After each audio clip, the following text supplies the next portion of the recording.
Hi, everyone. So there's two things that go into whether or not I choose to do an episode about something. One is how embarrassing will it be for me to share? And two, is it even relevant to the autistic community? And if the answer to both of those is yes, then I reconsider for 5 seconds. Because who wants to share embarrassing shit about themselves? But I guess it doesn't always have to be embarrassing. I guess the answer to number one can be no. And I don't know why I even bothered with these two questions, but really all I think about is how relevant is this? And how embarrassed am I going to be sharing this thing? And if I'm going to be really embarrassed, I really have to work myself up to just, okay, just go on there and say the thing. And before it used to be no big deal. Nobody knew who I was. I only existed on this podcast, and now I kind of exist a little bit more than just the podcast, and I'm like, oh, fuck, people are really gonna, associate this kind of thinking with my brain, but it isn't such a bad thing, and that's fine. My brain is my brain. Everybody's brains they're weird, and fucking, look, I'm on here to say, I am, obsessed with this lady that does that my autism disco. I'm obsessed with this fucking lady, and I know if I were talking to an ordinary people crowd, they would be like, you fucking weirdo, what is wrong with you? Stay away from me. I don't know. I've heard it all. Which is why, at a very early age, I learned, well, not early, it did take me a while. I think it was, high school I stopped doing that, telling people my weird interests. Apparently, they're weird to them. And if you listen to past episodes, remember the Alanis Morissette and Spice Girls binders? Oh my God. Yeah, I stopped after that, because it wasn't really receptive like I thought it would be. But anyways, so but you know what? Talking about that, I do remember, I was so excited about Alanis Morissette. I was like, her music is awesome and blah, blah, blah. And it just baffled me how, people thought that was strange that I knew, she was Canadian. This was before I brought the binder out. They just thought it was weird that I knew all this information because especially the internet wasn't really a thing back then. This was mid-90s. It was just starting up, but that wasn't where you went for all your information yet. And so they were like, whoa, what's this girl reading? But yeah, I don't know. When I get excited about something, my brain latches on, and I know that is definitely an autism trait. And it's happening right now. And, I didn't ask for this to happen. I'm just on here talking about this is what's going on in my brain at this very moment. And maybe it's relatable to you guys. So I am on episode 11. I just started it and I paused it to record this episode. Her podcast, so far, there's 12 episodes. They're all over an hour. And that is such a turnoff for me if it were any other podcast except for my MBLX, even though I wish they would shorten the fuck out of those episodes. But who has time? Who has time to listen to that long of a podcast every day? Well, not every day, but yeah, you don't have to listen to it every day. But I don't know. It's just I like a good 30-minute at most and let me move on. And I think that's how most people are, right? So I was like, let me just give this a chance. And it turns out I actually want her episodes to get longer. So she doesn't title them. It's just episode 1, episode 2, episode 3. So there's mystery built into it. And I don't even know if that's on purpose. But I'm like, what is this one going to be about? What is that one going to be about? And the reason why I'm so is this a special interest? I don't know. Is this a brief obsession? I don't know. Is this what is this? What is this? Special? I don't know. My brain is just all kinds of happy right now. I'm like, man, I kind of sad too because I only have 2 episodes left of what's available. So, but I have spent the last few days pretty much binging her podcast. I've gotten to 4 or 5 episodes a day, and now I'm about to finish up because I get so excited about people that can do things that I cannot do that well. And this is ramped up for sure the last couple years. Now knowing that I'm autistic, this is definitely ramped up because it wasn't quite like that before. I would usually get this excited over music artists, bands and stuff, whose music I could relate to a lot. But this has happened every so often. No, I wouldn't even say it's that often. It's only happened like a few times since I found out that I'm autistic. And the first one, okay, maybe I'm a little bit embarrassed to talk about this, but the first one was with Melissa from like my, Oh, That's Just My Autism podcast. And the reason is because these people are autistic. So we already have that in common. And that's great because like I've lived most of my life not having like one thing in common with like a lot of people.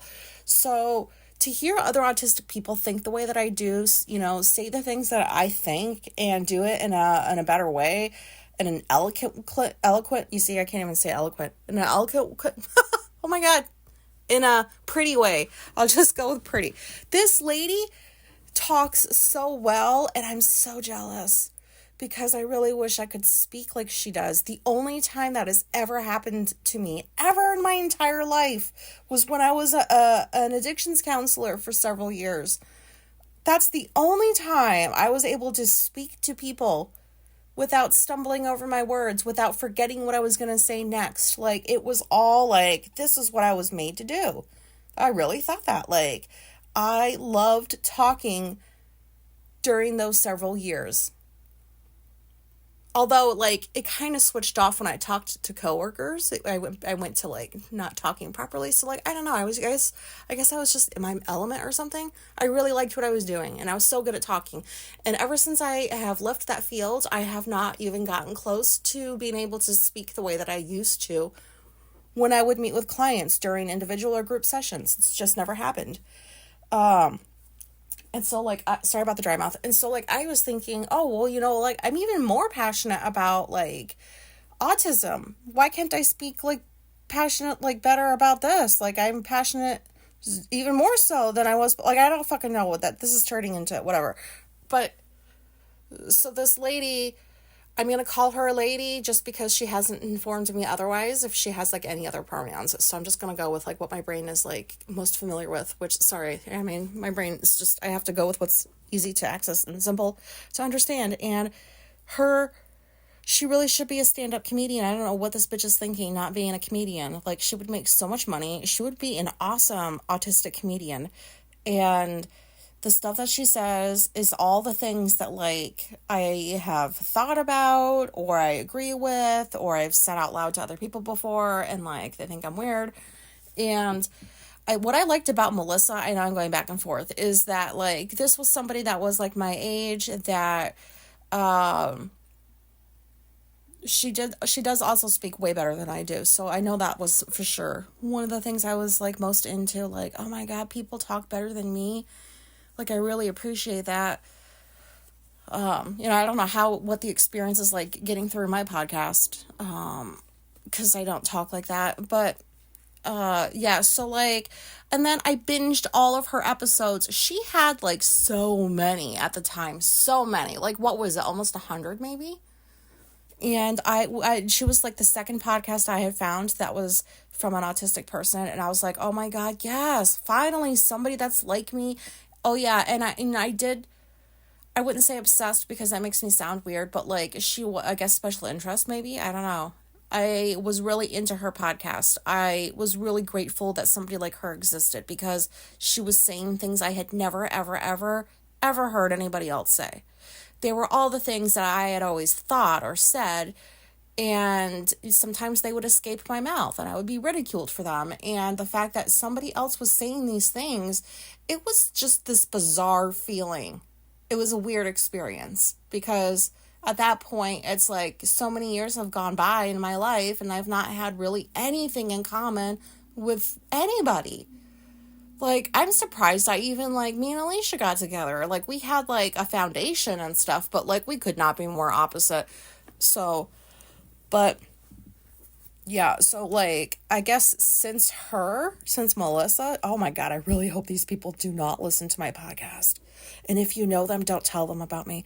But, like, this lady, she calls herself Hildy, which I know that's not her real name.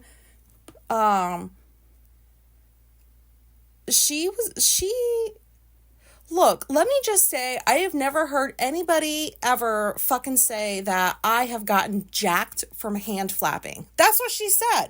That she's gotten jacked from hand flapping. She's created a dance called hand flapping, right? What is that called? Hand flapping? Is that the dance? I don't know. But like, this bitch says some weird ass shit that is hilarious to me. And oh, I just had the thought of like, oh my God, like I spent 10 minutes about this and like, how must I sound right now? So here's where like the embarrassing feeling is coming in. But like, I don't know. I'm recording this because I'm taking a chance that there are people listening to this that understand this way of thinking and what your brain does when it just latches onto something. I didn't ask for this. I have stuff to do and I'm doing it. But it's going a little bit slower than I would like because I can't stop listening to her podcast. I just can't. I mean, I had to. I mean, I do. I did stop because, 5 hours of listening to the same person, I do need a break. And I do need to like move on to other things, but like for real.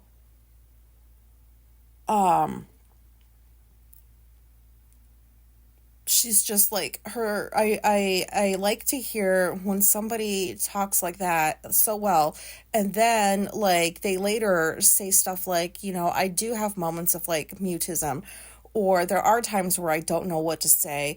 It reminds me that like, oh, like people are human, and just because she talks very, very well doesn't mean that she doesn't experience the other things that come along with the autistic experience. She must have been a very good masker, is what I'm guessing. Very, very good masker, because I hate to say this, but like, I would never guess that she's autistic just listening to her talk. Well, no, I take that back. I would guess it because she repeats the same things over and over, like certain phrases and words, like I probably do. So like, no, I take that back. I probably would be able to like pick it out. Oh, look at me, my skills have improved. Hold on. Sorry, I don't know how to edit. I've had people offer to edit my podcast for me, but I've turned them down because I don't know. Let's keep it authentic, right? I don't know. Maybe people don't want to listen to this shit coming out of my mouth. I feel so happy right now. I feel like my brain is like zing, zing, zing, zing, because I found somebody that I can relate to hardcore. And so like, when I would get like this, like I said, the last time I can remember ever doing this in public really was like about Alanis Morissette. And that was back in like 1995-ish. 96, 97, I think. And then like, I just was like, whoa, people think it's really weird when you're really into something. And I never understood that. Like, why not get excited about what makes you excited? Like, hello? And if another human being can, like, make me feel something other than alone or misunderstood or not seen, like, even for 5 minutes, why wouldn't I be excited about that? And this lady now from the My Autism Disco podcast, it's not like I have been feeling all of those things as intensely as I used to, like not feeling seen, understood, blah, blah, blah. But, like it still is, I have to have patience that I did not know I had, because it's reminding myself that while I have spent like, basically like I researched the fuck out of autism. It's my special interest. I research it. I read about it. I listen to people who are autistic. I just am trying to learn everything I can about this, and so like I have to remind myself that like my level of knowledge about autism, Alicia's, my wife, is not even close. Like she has not had time to go and do all this, and she kind of only really is getting to know about autism, like what it really is, through like what I'm sharing with her and stuff. But like, it can be frustrating because I wish that she had the understanding of autism that I do. And it sucks waiting for somebody to catch up, because it's just, it's just what you gotta do. You can't like force people to learn things about you on your time. You have to wait until like they have the time for it. And she's been doing better with it now that school's kind of like wrapping up. But I don't know. So, and I don't know if I will ever not feel misunderstood to some capacity. I don't know what that feels like.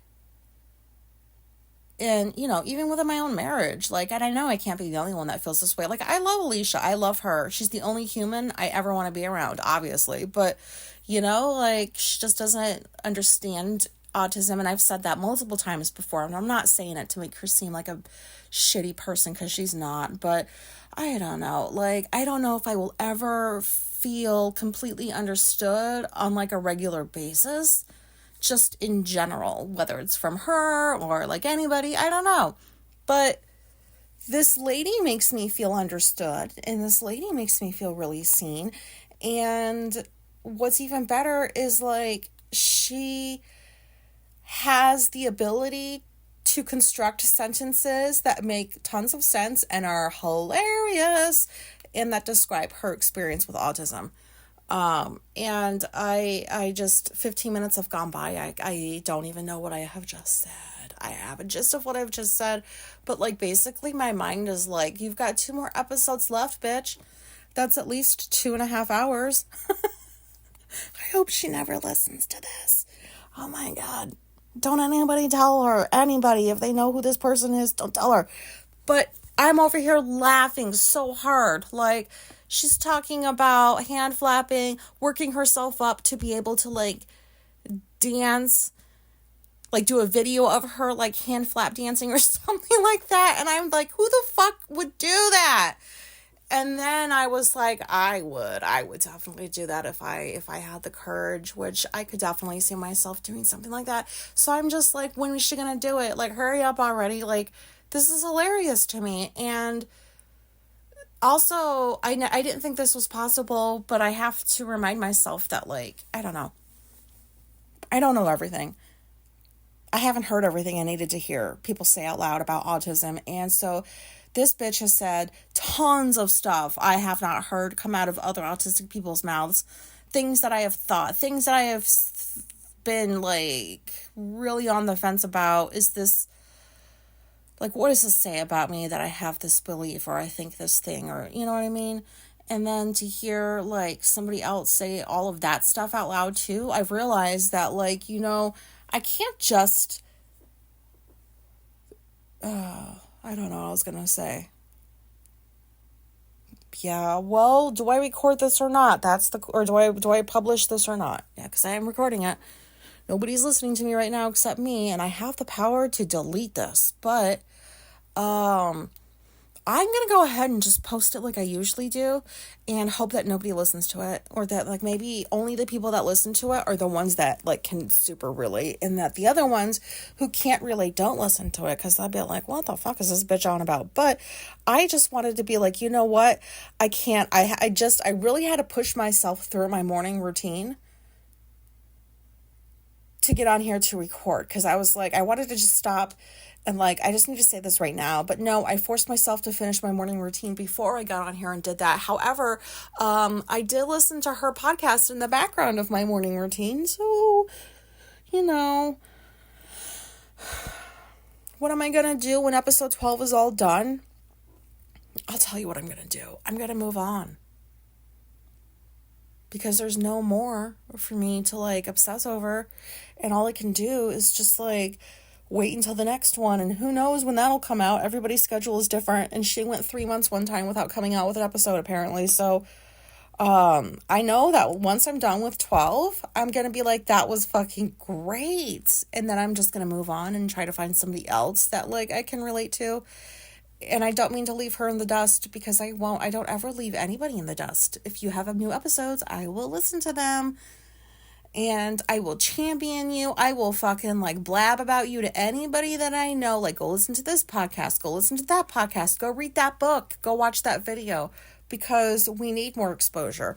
And I have not felt this great inside my head in so long. Like, not before autism. Before autism, my head was like a fucking dying forest. Like, it was just, like, cobwebby and, like, dark, and things were falling apart, and, like, I had this mask I was wearing for years that was just cracking, and pieces were falling off. I was choking on some of those pieces. I don't know what I'm fucking talking about anymore. I am so happy that there's people like this that exist.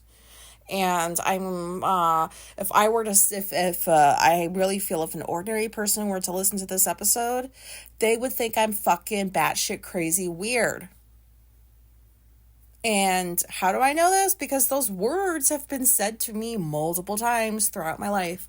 So it's not like those would be new, but I'm getting a little bit more comfortable, kind of almost talking about this stuff to like my people, because I know that like we're all in the autism community. We all experience it in our own ways, but like we got the basics down. Like we get super excited, like our feelings, like we get really excited about something. Here I am really excited about something, like really excited.